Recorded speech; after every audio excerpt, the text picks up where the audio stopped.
Assalamualaikum warahmatullahi wabarakatuh. Selamat pagi semuanya.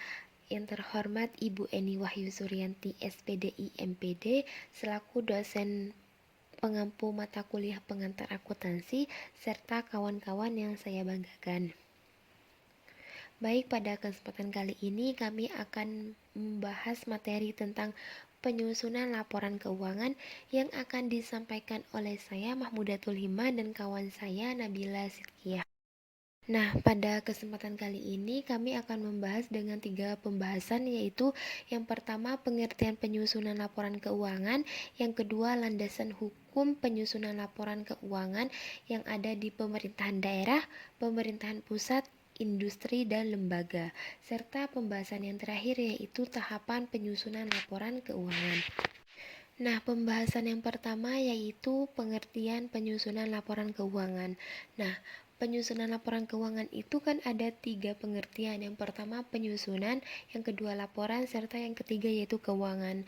Nah, penyusunan itu merupakan suatu kegiatan untuk memproses data yang dilakukan oleh suatu kelompok organisasi maupun individual secara baik dan teratur. Sedangkan laporan itu merupakan bentuk penyampaian informasi tentang suatu hal yang berisi fakta yang dilakukan secara lisan maupun tulisan apabila dibutuhkan untuk dipertanggungjawabkan. Serta yang terakhir yaitu keuangan. Keuangan itu merupakan ilmu dan seni dalam mengelola uang yang mempengaruhi kehidupan setiap individu maupun organisasi. Nah, penyusunan itu memproses data yang dilakukan sekelompok ataupun individu dengan baik dan teratur.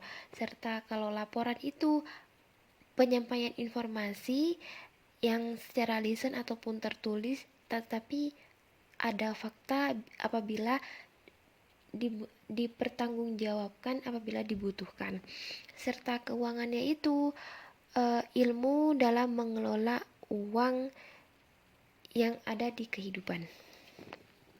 Nah, berarti penyusunan laporan keuangan itu merupakan salah satu kegiatan akhir dalam siklus kegiatan akuntansi dengan memberikan informasi proses kinerja dengan hasil akhirnya untuk digunakan apabila dibutuhkan di dalam maupun di luar organisasi. Nah, penyusunan laporan keuangan itu merupakan suatu kegiatan memproses data keuangan untuk menghasilkan sebuah laporan keuangan yang dilakukan berlangsung selama 12 bulan atau 1 tahun untuk disampaikan kepada atasan atau bukti untuk dipertanggungjawabkan. Penyusunan laporan keuangan itu kegiatan akhir untuk memberikan informasi proses kinerjanya apabila dibutuhkan di dalam maupun di luar organisasi dan dilakukan itu dengan proses selama 12 bulan atau 1 tahun. Kalau penyusunan laporan keuangan itu tahap akhir tapi masih di awal. Kan penyusunan berarti menyusun masih di awal. Kalau laporan keuangan itu proses jadinya. Nah, penyusunan laporan keuangan itu dimulai dari transaksi, pencatatan, penggolongan, pengikhtisaran, laporan akuntansi, menganalisis, menginterpretasikan, dan pemakai informasi akuntansi. Nah, proses tersebut dilakukan secara rutin dan berulang-ulang setiap terjadi transaksi sehingga membentuk siklus dan kegiatan pelaporan serta penganalisisan dilakukan pada waktu tertentu. Penyusunan laporan keuangan itu melalui beberapa proses dan dilakukan secara rutin dan berulang-ulang agar itu tidak terjadi kesalahan atau ya lebih maksimal. Nah, tujuan diadakannya penyusunan laporan keuangan untuk menyediakan laporan posisi keuangan, kinerja keuangan, dan laporan arus kas suatu entitas yang bermanfaat bagi sejumlah besar pengguna dalam pengambilan keputusan ekonomi oleh siapapun yang tidak dalam posisi dapat meminta laporan keuangan khusus untuk memenuhi kebutuhan informasi tertentu.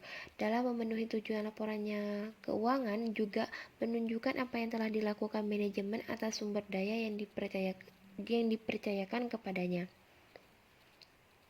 Nah, apabila orang tersebut atau siapapun membutuhkan laporan, pasti harus ada bukti dengan melakukan penyusunan laporan keuangan itu. Dengan adanya penyusunan laporan keuangan itu bisa dipertanggungjawabkan apabila ada problem. Selanjutnya yaitu pembahasan yang kedua tentang landasan hukum penyusunan laporan keuangan yang ada di pemerintahan pusat, pemerintah daerah, industri, dan lembaga. Nah, landasan hukum yang ada di pemerintahan pusat yaitu berpedoman yang pertama Undang-Undang Nomor 17 Tahun 2003 tentang Keuangan Negara, terus Undang-Undang Nomor 1 Tahun 2004 tentang Perbendaharaan Negara, terus Peraturan Pemerintah Nomor 71 Tahun 2010 tentang Standar Akuntansi Pemerintah. Nah, yang landasan yang ada di pemerintahan pusat itu kurang lebihnya ada 10. Teman-teman bisa membacanya di makalah saya. Terus yang kedua yaitu landasan hukum yang ada di pemerintah daerah. Nah, itu ada kurang lebih ada 15. Saya akan membacakan sebagian, yaitu yang pertama Undang-Undang Dasar Republik Indonesia 1945, khususnya bagian yang mengatur keuangan negara pasal 23 ayat 1. Anggaran pendapatan dan belanja negara sebagai wujud dari pengelolaan keuangan negara ditetapkan setiap tahun dengan undang-undang dan dilaksanakan secara terbuka dan bertanggung jawab untuk sebesar-besarnya kemakmuran rakyat. Terus Undang-Undang Nomor 17 Tahun 2003 tentang Keuangan Negara. Terus Undang-Undang Nomor 1 Tahun 2004 tentang Perbendaharaan Negara. Hampir sama dengan pemerintahan pusat, tapi pemerintahan daerah lebih banyak. Nah, selanjutnya yaitu landasan hukum berdasarkan perusahaan.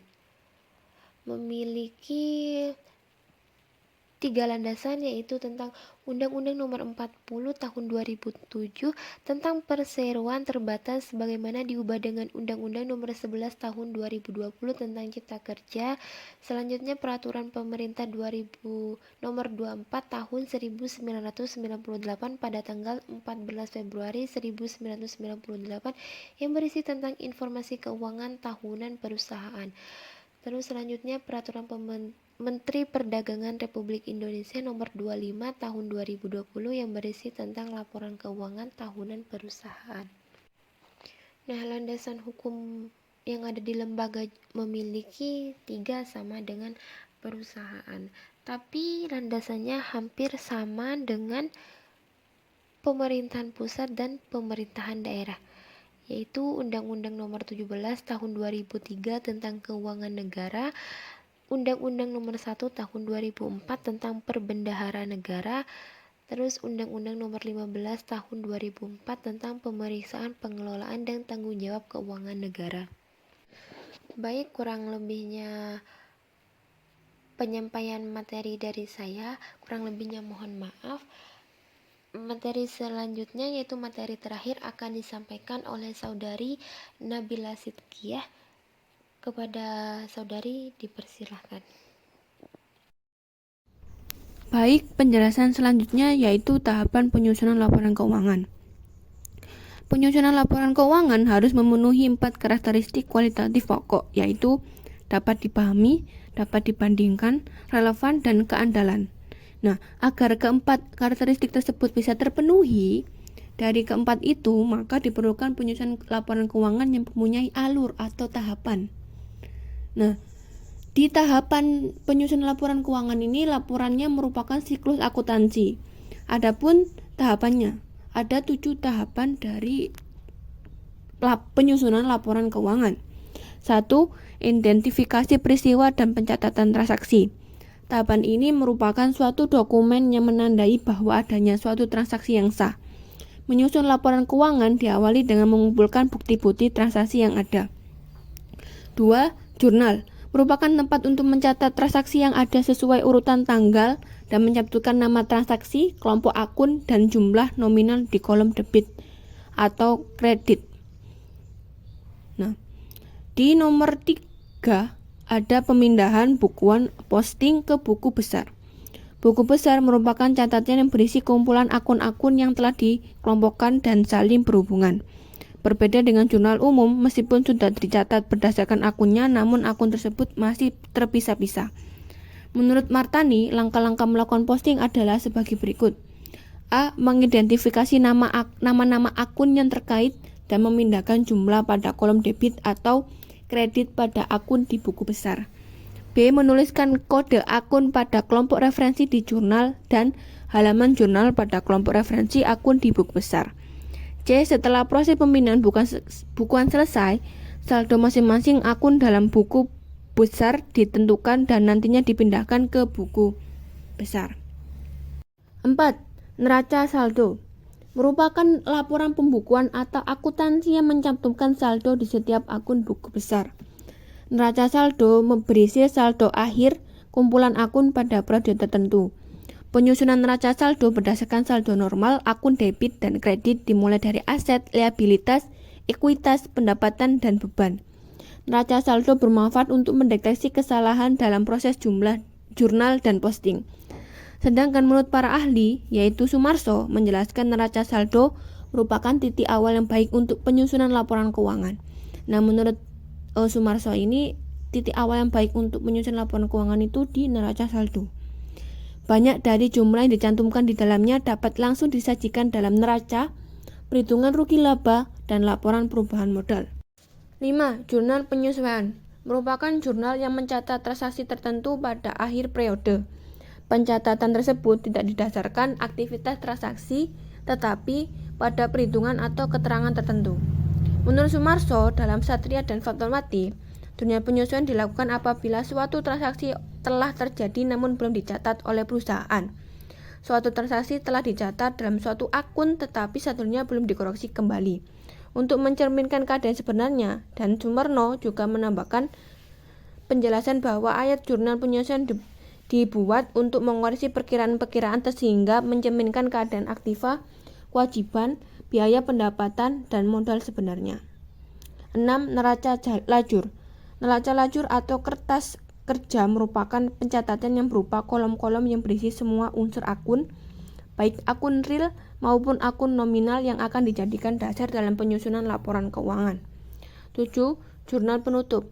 Jurnal penutup merupakan jurnal untuk memisahkan pendapatan dan biaya pada tahun tertentu dengan tahun berikutnya. Itu saja yang bisa kami sampaikan kepada teman-teman. Kurang atau lebihnya mohon maaf yang sebesar-besarnya. Terima kasih juga sudah mendengarkan baik dari teman-teman maupun ibu dosen yaitu Ibu Eni Wahyu Suryanti SPDI MPD. Saya Nabila Sedekia dan kawan saya Mahmudatul Hima pamit undur diri. Terima kasih and thank you.